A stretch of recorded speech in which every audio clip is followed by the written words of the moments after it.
ये आए हैं तो 2024 को लेकर किस तरह से अब तैयारियां रहेंगी और क्या उसका संदेश है? देखिए, अगर हम परिणाम कर्नाटक का देखें और उत्तर प्रदेश का निकाय के चुनाव को देखें, वहाँ जनता ने परिणाम ऐसा दिया है कि भारतीय जनता पार्टी देश से बाहर जाएगी।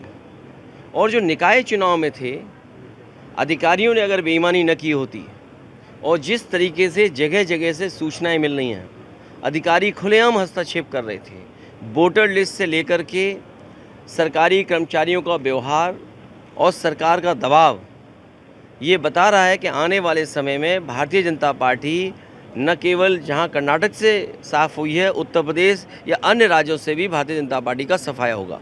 अच्छा, जिस तरह से MIM पार्टी और आम आदमी पार्टी ने मुस्लिम वोटों का ज़्यादा ध्रुवीकरण हुआ है उससे, तो समाजवादी पार्टी की आगे 24 को लेकर लड़ाई क्या रहेगी? मैं आपसे कहूँगा कि जिस तरीके से आप पढ़ रहे हो और देख रहे हो और डेटा को एनालाइज कर रहे हो, दोबारा पलट करके देखिए। कई बार भारतीय जनता पार्टी सीधे लड़ती है और कई बार भारतीय जनता पार्टी कुछ दलों को आगे करके लड़ती है। इसलिए आपको इन चीज़ों को सोचना पड़ेगा। राजनीति करने वाले लोग और जो दल हैं पॉलिटिकल, वो जानते हैं कि आने वाले समय में किसके साथ रहने से और किसको हराने से देश का लोकतंत्र बचेगा। और आने वाले समय में जिस तरीके से कर्नाटक में बदलाव हुआ है या उत्तर प्रदेश में आज भी अगर मैं हिसाब किताब वोटों का लगाएं, जितना जन समर्थन लगातार समाजवादी पार्टी का बढ़ा है, अगर हम मेयर के चुनाव का देखें, पिछले चुनाव से तुलना करें तो वोट बढ़ा है और कितना परसेंटेज बढ़ा है आपने देखा है। उसी तरह नगर पालिका में परसेंटेज बढ़ी है वोटों की, टाउन एरिया में परसेंटेज वोट बढ़ी है। तो अगर हम शहरों में बढ़ रहे हैं और गाँव में जो हमारी पार्टी का बेस पहले से इंटैक्ट है, तो भारतीय जनता पार्टी बेईमानी नहीं करेगी, तो सफाया होगा। जिस तरह से मोदी सरकार के 9 वर्ष पूरे हो रहे हैं, उसके उपलक्ष्य में पूरे देश प्रदेश में कार्यक्रम करने जा रही, जनसभाएं करके लोगों को नीतियां बताई जा रही। देखिए, 9 वर्ष में 9 महीने में ये वो संख्या है जिससे कुछ बदलाव दिखता है। 9 महीने एक नया जीवन मिल जाता है। ये 9 वर्ष की उपलब्धि बता रहे हैं। इनसे बताओ कि जो बुनियादी सवाल थे वो वही कि वही है कि नहीं है। महंगाई चरम सीमा पर है, क्या बेरोजगारी चरम सीमा पर नहीं है? और फिर अधिकारियों का कितना पॉलिटिसाइज करोगे आप?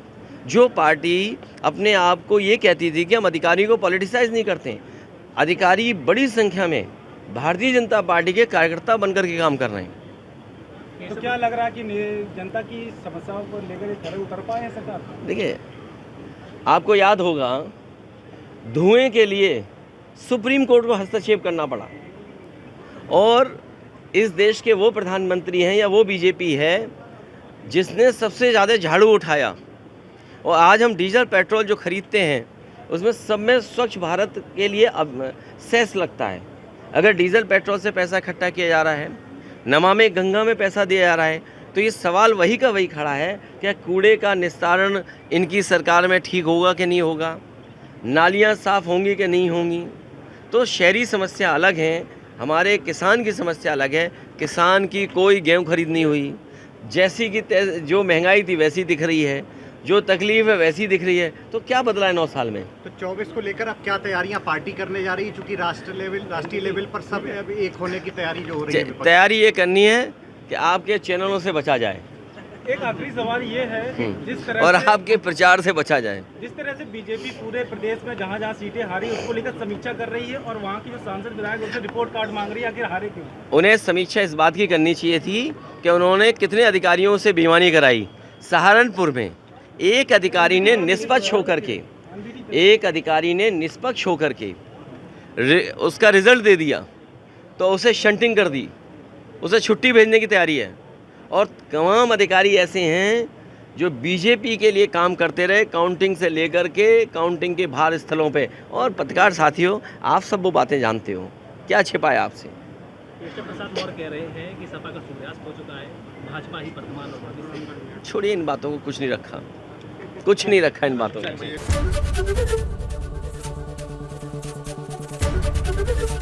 ABP गंगा, खबर आपकी, जुबान आपकी।